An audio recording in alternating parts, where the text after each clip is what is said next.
The disappearance of the body of Jesus, the substance of light, returns to light.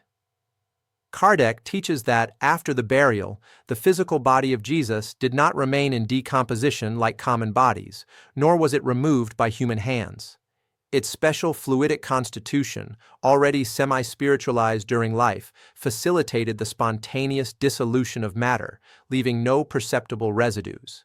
Christ did not break the laws of nature. He merely fulfilled them at their highest degree of subtlety. The disintegration of his body was a vibrational transition, a passage from dense matter to pure energy. The universal cosmic fluid, the principle of all things, obeys the will of higher spirits.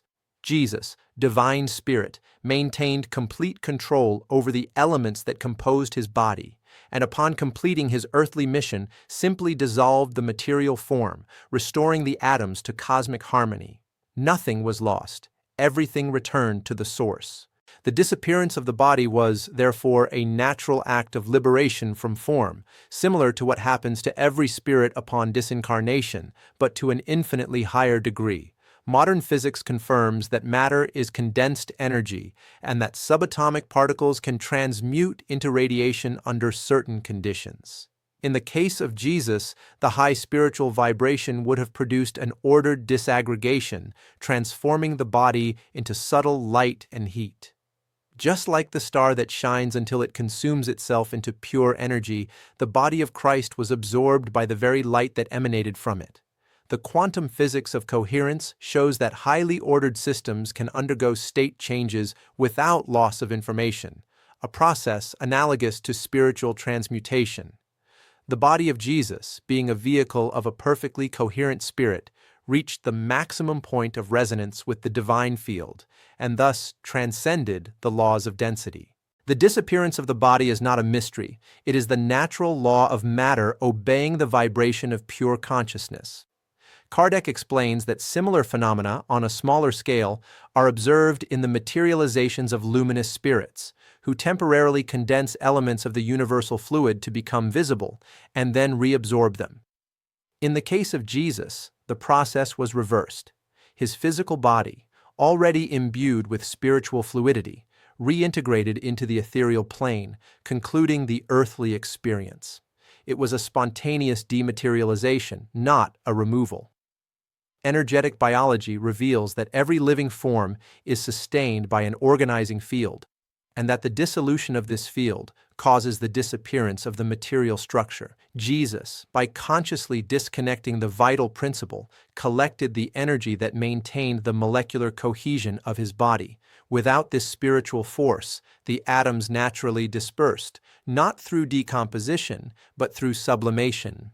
Astrophysics and thermodynamics teach us that energy is never lost, it only transforms.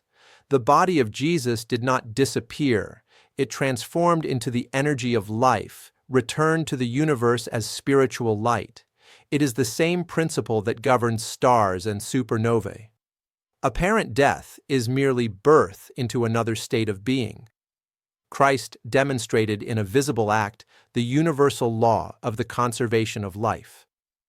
Spiritual neuroscience interprets this phenomenon as the full consciousness of the spirit over the mechanisms of its own incarnation. Jesus, in total communion with the Father, acted upon his own cells, controlling every vibration and every atom by the force of divine will. Just as he could heal by word and calm the sea by the vibration of love, he could gently and beautifully disintegrate his body, without violence, without rupture. Kardec states that the empty tomb confused the disciples because they still did not understand spiritual laws. They believed that the body had been taken away, when in fact it naturally disintegrated, leaving only fluidic traces perceptible to the sensitive. The later appearance of Christ in a luminous body was a continuation of this same process of liberation, in which the spirit replaces form with light. The physics of light provides a perfect analogy. When light passes through matter, it becomes translucent. When it vibrates at a higher frequency, matter disappears from common sight. Jesus' body, already etherized, vibrated above human perception, becoming invisible to earthly senses, but fully visible to souls sensitive to love. Spiritism shows that this phenomenon was not a divine privilege, but a foreshadowing of the destiny of all humanity. All spirits, as they purify themselves, make their bodies more subtle and luminous, until they completely free themselves from matter. Jesus merely experienced in an instant what we will live through in centuries of evolution. Contemporary science begins to glimpse this possibility in theories about subtle fields and energetic dimensions. What Kardec called universal fluid, current physics refers to as unified field. The death of Jesus, therefore, was not destruction. It was dimensional transition, the passage from density to light. Understanding the disappearance of Jesus' body is understanding that life does not extinguish, it merely changes form. The empty tomb is not a mystery, but a symbol.